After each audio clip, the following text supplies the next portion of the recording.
Pozdrav svima! Danas ću vam pokazati kako zamijeniti ručicu žmigavaca na Renault Trafiku iz 2008. Motor je 2.0 DCI 115 konja, ali to je manje bitno. Problem je da ne vraća ručicu kad motate volan. Znači date žmigavac i ne vraća. Evo pokazat ću vam. Znači damo žmigavac. Skrećemo ok, ali kad vraćamo volan, žmigavac ne vraća na početnu neutralnu poziciju. Ovdje imamo novu ručicu. Zamjenska nije original, ali ja mislim da će biti ok. Prvo što moramo uraditi je skinuti ovu plastiku. Imate ovdje dva vika koja treba skinuti. Unutra je bit T20. Bit T20. Gurnemo unutra i šrafimo. Odvrnemo.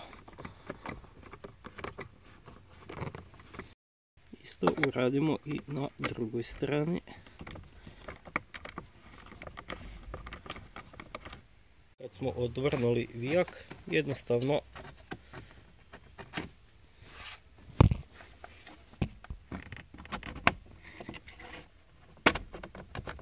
skinemo ovu plastiku.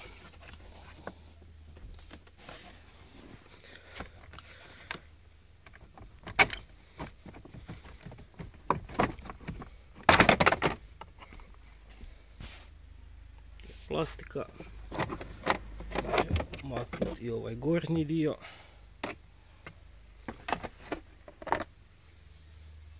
I sad imamo pristup ručici.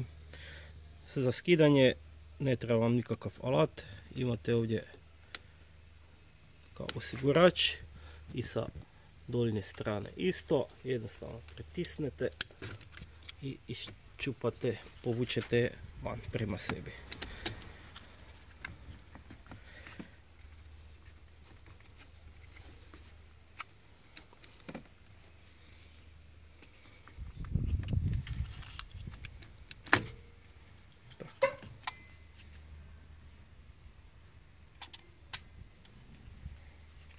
Zatim skinete kabel i isto imate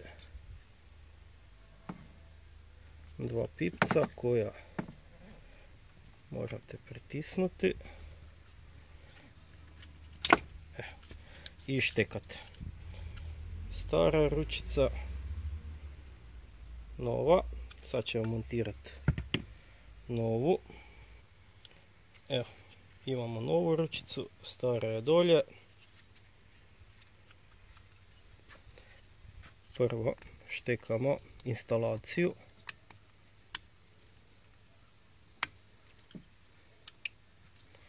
Dok čujete klik, znači da je sjelo na svoje mjesto. I ubacujemo unutra. Isto kad sjedne na svoje mjesto, to je to. Tako. Prije montaže ovih zaštitnih plastika, prvo ćemo isprobati ako sve funkcionira.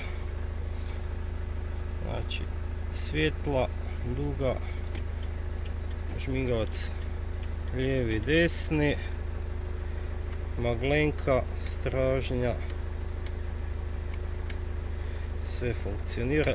Sada vidimo ono najbitnije. Ostavili plastike, zaštitne plastike.